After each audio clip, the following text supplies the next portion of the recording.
Hey guys, एक बार फिर से आप सभी का मिस्टर व्यास के अंदर स्वागत है। और आज हम बात करने वाले हैं कि आपके पास ब्लॉग तो है लेकिन उससे अर्निंग क्यों नहीं हो रहा है। ऐसे बहुत सारे ब्लॉगर्स हैं जिन्होंने ब्लॉगिंग तो स्टार्ट कर दी और 5-6 साल तक इन्वेस्ट कर दिया, लेकिन वो अभी तक अपनी अर्निंग को एनालाइज नहीं कर पाए या फिर उन्होंने एक भी या 10 या $100 तक की अर्निंग जनरेट नहीं की है। उसके क्या मेजर रीजंस है? अगर आप भी इसी सेम प्रॉब्लम के अंदर, तो ये वीडियो आपके लिए बहुत ही स्पेशल होगा।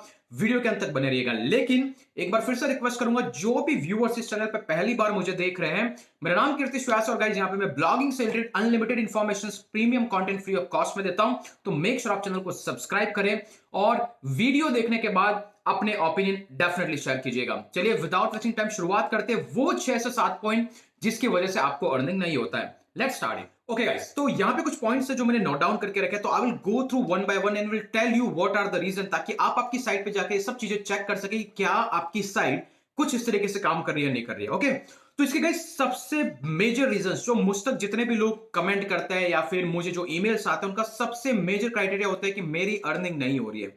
और सबसे पहला सवाल मैं उनसे पूछता हूं, कितना कंटेंट आपने प्रोड्यूस किया है। अगर आपने रिसेंटली मेरा एक वीडियो देखा था कि ब्लॉगर को या फिर कितना कंटेंट है या फिर सीक्रेट एसईओ की टिप क्या है, यहां पर सबसे इंपॉर्टेंट क्राइटेरिया था नंबर ऑफ पोस्ट, मतलब आपने कितना कंटेंट प्रोड्यूस किया है। पहले का टाइम अलग था जब कुछ लोग बोलते थे कि आप क्वालिटी कंटेंट जनरेट करो, 20 से 30 पोस्ट लिखो और आपको रेवेन्यू अच्छा खासा जनरेट होना चालू हो जाएगा। वो आज के टाइम पे अप्लाई होता ही नहीं होता। बहुत ही रेयर केसेस होंगे जहां पे ऐसा कुछ सक्सेस क्राइटेरिया होगा, बट अल्टीमेटली मैं सजेस्ट करता हूं कि आपको मिनिमम 50 से 70 पोस्ट, 50 टू 70 पोस्ट लिखने ही होंगे। क्वालिटी कंटेंट मतलब जिसकी वर्ड लेंथ की वैल्यू 1500 से ज्यादा लिखे, ताकि आप ज्यादा कीवर्ड कवर कर रहे हैं, ज्यादा टॉपिक आइडियाज को कवर कर रहे हैं, और फिर खुद को जज कीजिए कि क्या आपकी अर्निंग हो रही है नहीं हो रही है। 80 टू 90% केसेस के अंदर आपको आपके किसी न किसी मोनेटाइजेशन प्लेटफॉर्म के अंदर अर्निंग दिखी जाएगी, चाहे वो एफिलिएट का कोई नेटवर्क हो, चाहे आपको गूगल एडसेंस हो, जो भी नेटवर्क आप यूज करते हो उस ब्लॉग को मोनेटाइज करने के लिए, यू विल 100% गेट आइडिया कि हाँ अभी आपका अर्निंग जनरेट हो रहा है। तो नंबर वन है नंबर ऑफ पोस्ट। अगर आपने 20-30 पोस्ट कंटेंट करके अगर आप ये जज कर रहे हैं कि मुझे अर्निंग नहीं हो रहा है, तो you are at wrong path. अभी भी आपको कुछ एफर्ट डालने की जरूरत है, इसके बाद डिसाइड कीजिए हाँ ये मेरे लिए काम कर रहा है नहीं कर रहा है। ठीक है, let's go to the number 2। ये है कि बहुत सारे लोग हैं जो 50-60 पोस्ट लिख भी चुके हैं लेकिन they haven't generated any revenue. और ऐसा भी लोग हैं जो बोलते हैं कि मैंने 150 पोस्ट पब्लिश कर दिया लेकिन मुझे कुछ रेवेन्यू नहीं मिल रहा है। इसका सबसे इंपॉर्टेंट रीजन है गाइस, वो है थिन कंटेंट और लो क्वालिटी कंटेंट। इसका मतलब क्या है? बहुत सारे लोग क्या करते हैं, 500 से 600 वर्ड का कंटेंट लिख करके पब्लिश कर देता है और उसको कंसीडर करता है कि ये मेरा एक डिटेल ब्लॉग है जो मुझे ट्रैफिक लाके देगा। ओके, और बहुत सारे लोग ऐसा है जो एज इट इज कंटेंट की कॉपी पेस्ट मार देते हैं, जो पहले से टॉप 10 साइट्स लिख रही है उसी को अपनी साइट के अंदर या अपने कंटेंट के अंदर प्रोड्यूस कर दिया सेम चीज को, और बोल रहे कि हमने क्वालिटी कंटेंट लिखा। नहीं, आपको थिन और लो क्वालिटी कंटेंट से दूर रहना है। आपको एटलीस्ट वर्ड लेंथ रखनी है 1500 वर्ड। ओके, जो इनिशियली आपके जो 15 से 20 पोस्ट होंगे 1800 वर्ड रखें, 1800 वर्ड रखें, ये आपका बेसिक क्राइटेरिया होना चाहिए। दूसरी चीज, आप जो भी कंटेंट लिखे उसमें यूनिकनेस होनी चाहिए। एज इट इज किसी का कॉपी पेस्ट करके मत डालिए, उसको अलग अलग सोर्सेज से कनेक्ट कीजिए। तो अगर आप क्वालिटी ऑफ कंटेंट को प्रोड्यूस करेंगे, 50 पोस्ट आपके लिए गुड इनफ है आपके डैशबोर्ड के अंदर पहला $10 या $100 देखने के लिए। Okay, so this is number 2 issue. Number 3, आप सिर्फ और सिर्फ रिलाय करते हैं गूगल एडसेंस पे। ये एक बिगिनर का बहुत बड़ा प्रॉब्लम है। जैसे ब्लॉगिंग को स्टार्ट करता है, वो सबसे पहले दूसरे लोगों से सुनता है गूगल एडसेंस से कैसे मोनेटाइज करें। भाई मेरे, Google AdSense is only one way to monetize your blog. There are tremendous opportunities. सबसे पहले अगर आप Amazon एफिलिएट का ब्लॉग स्टार्ट कीजिए, आप Amazon के प्रोडक्ट से मोनेटाइज कीजिए। एडसेंस का कुछ काम नहीं है। अगर आप गूगल एडसेंस के थ्रू आपको अप्रूवल नहीं लिख रहा है, तो आप इजॉइक को अप्लाई कर दीजिए, जो गूगल एडसेंस के बहुत सारे सर्टिफाइड पार्टनर्स हैं, वो भी आपको एडसेंस के कंपैरिजन में ज्यादा रेवेन्यू देते हैं। और ये तो फैक्ट है कि गूगल एडसेंस का जो आपका अर्निंग होगा वो लो होगा as compared to other ad network, जैसा कि सोवन की बात कीजिए, जैसा कि इजॉइक की बात कीजिए, थ्राइव की बात कीजिए, एड थ्राइव की बात कीजिए, और बहुत सारे ऐसे अदर एड नेटवर्क है, मीडिया.नेट है, जो आपको एडसेंस के कंपैरिजन में ज्यादा पैसा देने की प्रोबेबिलिटी या फिर कुछ ना कुछ आपको मिलेगा। तो मेक श्योर आप सिर्फ और सिर्फ रिलाय ना करें एडसेंस पे, जबकि आपके कंटेंट को अलग अलग तरीके से मोनेटाइज कीजिए। मैं तो कहता हूं कि वेबसाइट को एक सीड की तरह इंट्रोड्यूस कीजिए। जस्ट टेक एन एग्जांपल, मेरा जो ब्लॉगिंग मेरा जो mrvyasidea.com मेरा पहला वेबसाइट था। उस वेबसाइट को स्टार्ट करने के 4 महीने के बाद में जब मैं खुद ब्लॉगिंग सीख रहा था, मैंने कॉन्सेप्ट सीखा, this is a slow growing business but very powerful business. तो मैंने तभी एक सीड बो दिया, और वो सीड था soundproofidea.com का। कौन सा? जो मैंने 2019 फेब के अंदर एक वेबसाइट बनाई soundproofidea.com के, जबकि 2018 नवंबर के अंदर तो मैंने पहला मेरा ब्लॉग स्टार्ट किया था। 4 महीने के अंदर मैंने दूसरा बनाया, उसमें 5 से 10 कंटेंट लिख करके छोड़ दिया। जस्ट बिकॉज कि मैं उस साइट की ऑथोरिटी बिल्ड करना चाहता था और हर महीने में एक से ज्यादा कंटेंट नहीं लिखता था। अगर आपको देखना तो उसका पूरा स्टडी है, और आज वो साइट मेरे लिए 40,000 तक मिनिमम रेवेन्यू जनरेट करके देती है, जहां पे महीने में सिर्फ मैं 4 कंटेंट प्रोड्यूस करता हूं।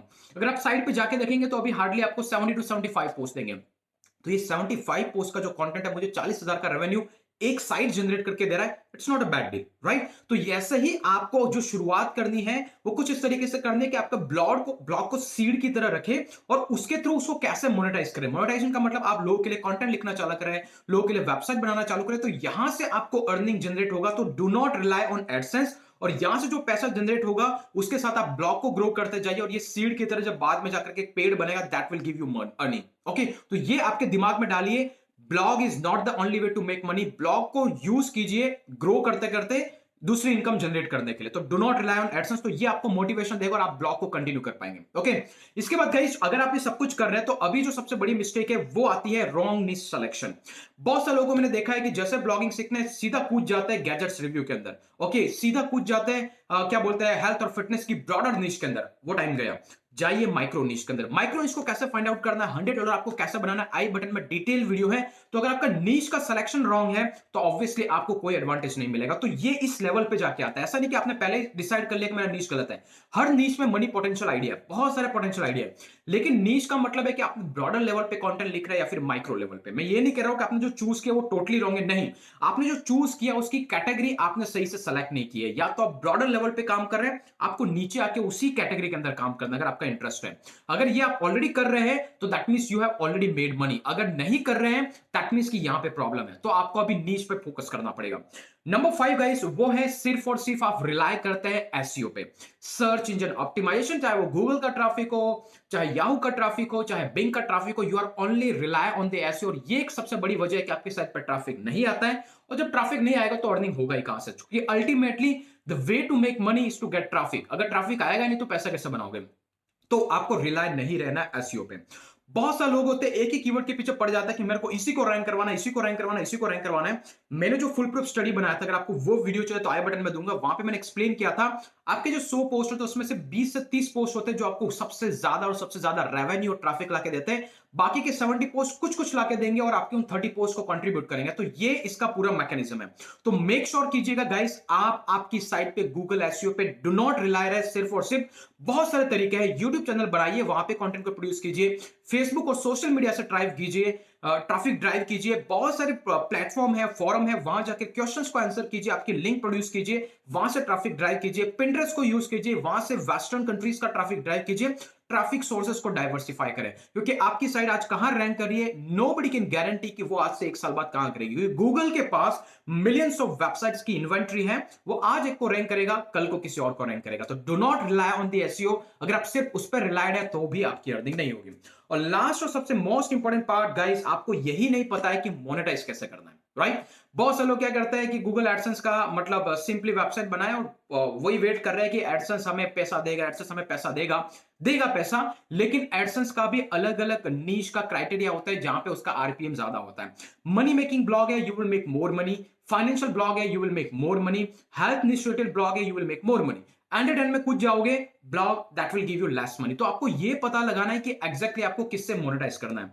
एडसेंस पर रिलाई ना रहे, रिपीट करता हूं, go back to other platform like Ezoic. Ezoic क्या है, कैसे काम करता है, उसका अर्निंग प्रूफ सब वीडियो में बना चुका हूं, आई बटन में आपको मिल जाएगा।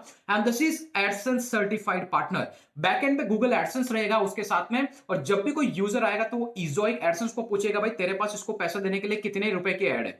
एडसेंस बोलेगा मेरे पास 10 रुपए की एड है, तो इजोइक बोलेगा मेरे पास 12 की, मैं 12 की लगाऊंगा। तो उसके बैकएंड में एडसेंस कनेक्टेड और वो एडसेंस का सर्टिफाइड पार्टनर है। तो ऐसे आपको डाइवर्सिफाई करना है। Do not rely completely on the AdSense, go with other opportunity. आपके ब्लॉग को एक ग्रेजुएशन सर्टिफिकेट की तरह देखिए और उसके थ्रू वेबसाइट बनाना चालू कीजिए, उसको दिखा करके कंटेंट लिखना चालू कीजिए।